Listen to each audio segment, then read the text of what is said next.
आगामी निवडणुकीच्या पार्श्वभूमीवर काँग्रेसच्या आढावा बैठकीचे रत्नागिरीत आयोजन करण्यात आले होते। यावेळी बोलताना काँग्रेस विधान परिषदेचे आमदार भाई जगताप यांनी महाराष्ट्रातील जनता गद्दारी सहन करत नाही, येणाऱ्या निवडणुकीत जनताच भाजपाला जागा दाखवून देईल असा विश्वास व्यक्त केलाय। येणाऱ्या निवडणुकीत महाविकास आघाडी सत्तेत येईल असा विश्वास देखील त्यांनी यावेळी व्यक्त केलाय।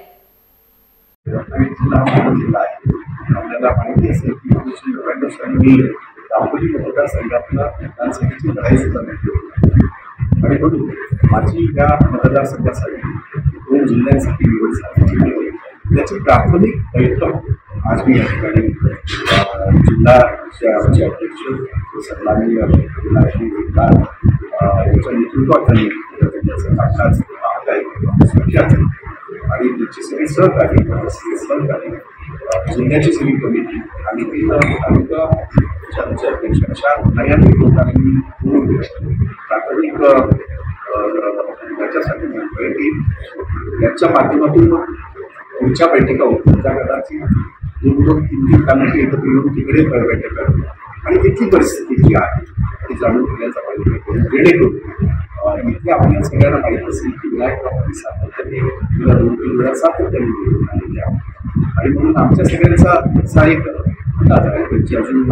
जरी त्यांची उमेदवारी जाहीर झाली नसली तरी साधारण जर 3 उमेदवार असतील तर आपल्याला शिवसेनेचे उमेदवार असतील तर आपल्याला कशा पद्धतीने मदत करता येईल ही भावना सगळी आमच्या कार्यकर्त्यांची आणि माझी आहे। हीच भावना आमच्या नेत्यांची आहे। आमचे जनरल सेक्रेटरी जी वडील निश्चित त्यांच्या नेतृत्वाखाली निवडणुकीला उपविभागाची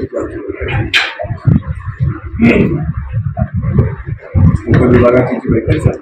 त्याच्यामध्ये आपण सगळीकडे जरी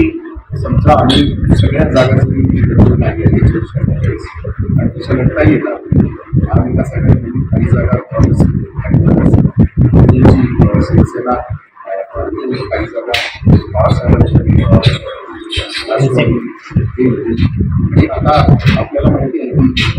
4 दिवसापूर्वी